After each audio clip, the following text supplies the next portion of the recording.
Hi, I'm Claire, and I'm 34 years old. Let me tell you about the time I decided to get back at my mean mother-in-law who was determined to make my life miserable. I tried to be patient and ignore her behavior for a while, but eventually I couldn't take it anymore. Let me explain a bit. Whenever my mother-in-law gave me something, it was never very good. Like on our wedding day. This present is from my mother-in-law, Justine. Let's see what's inside. It's a used spatula. Well, thank you.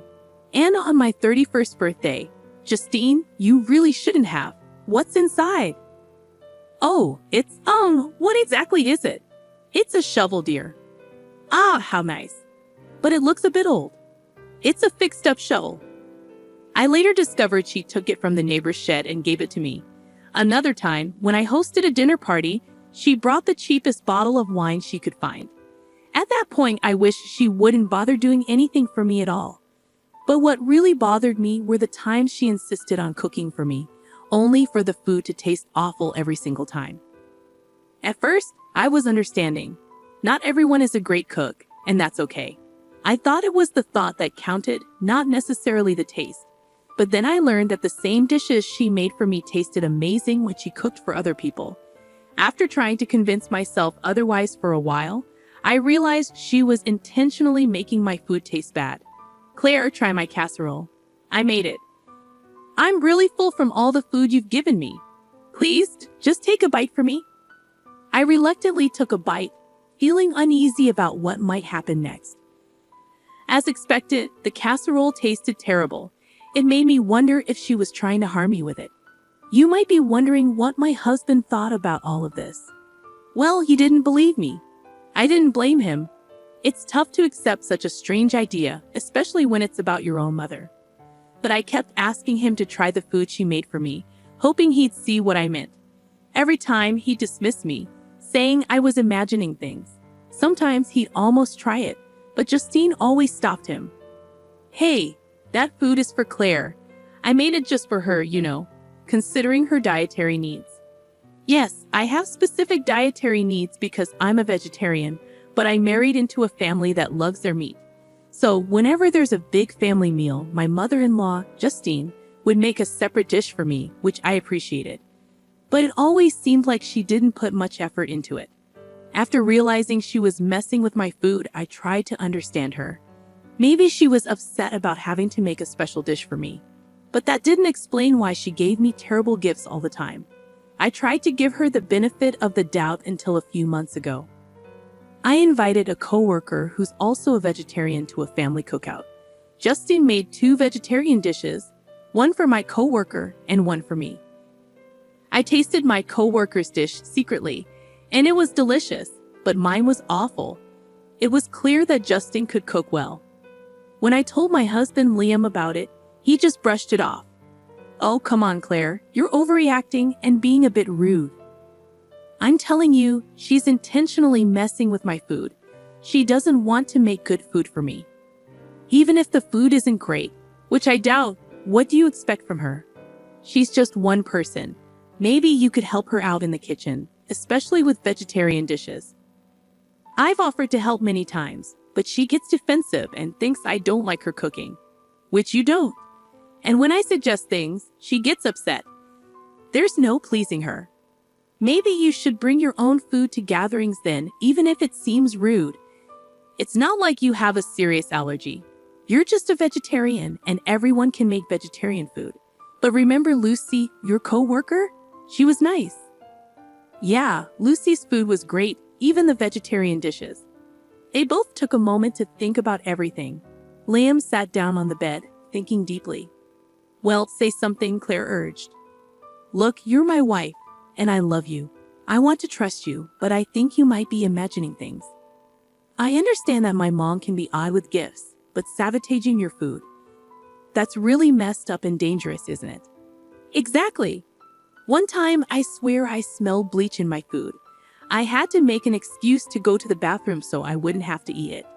Claire, maybe because you and my mom don't get along, you're seeing her differently than the rest of us. She's a fantastic cook. I agree. After trying Lucy's food tonight, I'm sure she can cook well, but for some reason, she doesn't put in the effort with me. Enough! I won't let you talk badly about my mom anymore. She's a great cook. You're imagining things. I was frustrated. How many times did I have to convince him I was telling the truth? I decided to prove it. I waited for the next family gathering to make my move. About a month later, my mother-in-law called. I'm good, thank you. How about you? Oh, I'm excited. We're having another family gathering this weekend to celebrate Uncle JJ's return from France. Can you and Liam make it? Of course, Justine. We wouldn't miss it. Oh, that's great. Uncle JJ prefers simple things, even though he's from France. So we're keeping it casual with sliders and sandwiches. You can even bring your coworker friend again. She was lovely. Unfortunately, she can't make it this time, but Liam and I will be there. Oh, that's too bad. But I'm glad you both can come. Oh, one more thing before I forget. I've decided to get you some special plates to make it easier to separate vegetarian and non-vegetarian dishes. They're beautiful navy blue plates. No problem, Justine. Thank you. Okay, see you soon. After hanging up, I couldn't help but feel uneasy. Normally, different plates wouldn't bother me, but knowing what I knew about her, I realized it was just another way for her to make me feel isolated from everyone else. Everyone else in the family always enjoys their meals, but mine are always terrible. So when I complain, I look picky and fussy. But that's not true. There are rumors going around that I'm just being difficult, and I wish I could prove them wrong by sharing my food. But Justine always stops me and gets upset if I don't eat what she made. Sometimes I manage to avoid eating it, but usually I have to force it down quickly to avoid tasting it. Whenever I visit, I dread it and can't wait to leave and make my own food. But this weekend was different. I was excited because I had a plan to show everyone that I wasn't making things up. I had real concerns and everyone needed to see that. The weekend came and Liam and I brought our coleslaw to the barbecue. There was so much meat everywhere. Even the meat lovers thought it was too much. Despite my initial worries, the party was going well.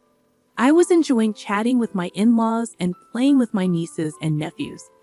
But when Justine called us to the dining table, my stomach churned with dread. I forced myself to smile and sit next to Liam. You see, Claire, everyone's having fun. Why can't you relax? Mom put a lot of effort into this. Maybe if you had a better attitude, you'd enjoy the food. I was tired of Liam's lectures. He had no idea what it was like dealing with his mom's awful cooking.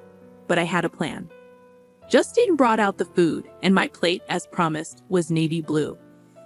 It stood out among the white plates on the table, but I didn't care. I was ready for my revenge. As everyone sat down to eat and grace was said, I suddenly exclaimed, "Oh my goodness, is that a snake?" People were startled and chaos ensued. The kids got excited and wanted to see the snake, while the adults sprang into action, with the women leading the children inside and the men cautiously checking out where I pointed. While everyone was distracted, I followed behind the women, glancing back at the dinner table. Luckily, all the food looked similar, so it was hard to tell which plate was which. That's why my mother-in-law made a special plate for me, so she could tell which one had the bad food. As people started to come back from checking for the snake, I quickly swapped the sandwiches from my plate and Liam's. Just as Justine was coming back outside, Liam told her it was a false alarm and the snake was gone. As everyone returned to their seats, there was a sense of excitement in the air, despite the false alarm. People enjoyed the rush of adrenaline, even the elders. They settled back into their seats, and I apologized, saying, "Sorry, everyone. I must have misjudged the ground. Please excuse the disturbance." Everyone took it well, not too bothered by the interruption. "No problem, dear. It's better to be safe than sorry," someone replied, and everyone seemed to enjoy the little thrill of the snake scare. The mood shifted when Liam took a bite of what he thought was his sandwich, but it turned out to be my vegetarian one. "It's wild," he said before biting into it. Suddenly, he stopped and everyone's attention turned to him. He gagged and spat out the sandwich. "Ew, this is awful." "Liam, that's so rude," Justine scolded him. "I put so much effort into these dishes," Justine protested as everyone began to eat their food, enjoying the delicious flavors. They started questioning Liam about his reaction. Even Uncle JJ, who usually stayed quiet, said it tasted fine to him.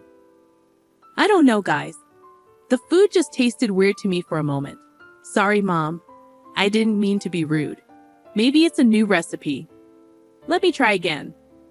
Liam attempted to take another bite, but he started gagging before it reached his mouth. Justine was getting flustered and complained about Liam's rudeness. Mom, I'm sorry, but I can't eat this. There's something wrong with it. Except it's not, I added, and everyone looked at me surprised by my statement. It was then that Liam noticed I hadn't touched my food. Babe, why aren't you eating? Because it has meat in it, I admitted. The table fell silent, and I saw understanding dawn in Liam's eyes. Mom, have you been messing with Claire's food? Everyone exclaimed, shocked. Justine started shouting in response.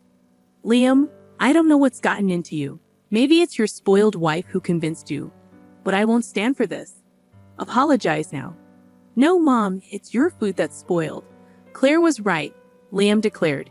He handed his sandwich to Uncle JJ, who almost threw up after trying to take a bite. Justine's eyes turned to me, filled with venom. What have you done? She hissed. I should be asking you the same thing. You've been sabotaging my meals every time I come here, making me miserable. I confess to everyone. I'm sorry for lying about the snake, but I needed a distraction. Justine has been poisoning my food since I joined this family. Everyone gasped in shock. It's true. I suspected it for a while, and I know I might have seemed picky, but try Justine's sandwich if you can stomach it, I urged. The sandwich made its way around the table, eliciting gagging and dry heaving from those who tried it. They advised the elderly and children not to eat it, and one person even considered going to the hospital due to the smell. Your move, Justine, I challenged. Okay, you got me. I was sabotaging your food, Justine confessed. Why would you do that? Because she hates me. She's always had it out for me since day one, Justine shouted. Liam suddenly looked ill. He vomited all over the grass and collapsed onto the patio sofa. Mom, what did you put in that sandwich? Liam asked weakly. Liam, Oh God, are you okay? That sandwich wasn't meant for you. I'm so sorry, everyone. Please forgive me, Justine exclaimed in panic. Uncle JJ's homecoming had to be cut short, and several family members rushed Liam to the hospital. It turned out that the sandwich contained rancid mushrooms with traces of cat feces, causing severe food poisoning. Liam was hospitalized for some time as he recovered, and my mother-in-law was arrested after confessing to her actions. The incident made me realize the extent of her hatred towards me. She was willing to harm me just because she despised me. If it had been me, she might have delayed getting help. But because it was her son, she rushed to fix her mistake. However, it was too late. Thankfully, Liam recovered fully. During his hospital stay, he repeatedly apologized for not believing me about his mother's actions.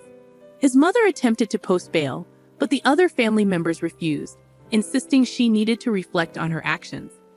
Visitors informed me of her remorse and realization of her mistakes after seeing her son suffer. However, I couldn't accept her apology. It took seeing her son in pain for her to acknowledge her wrongdoing. For years, she never considered the harm she was causing. Who knows what else she put in my food? I endured it in silence, often getting sick and missing work to recover. After sharing this with my husband, he felt even more sympathetic towards me and promised to always believe me. I'm relieved I could impart 2 lessons. Always trust your spouse and don't mess with me, or you might end up in jail.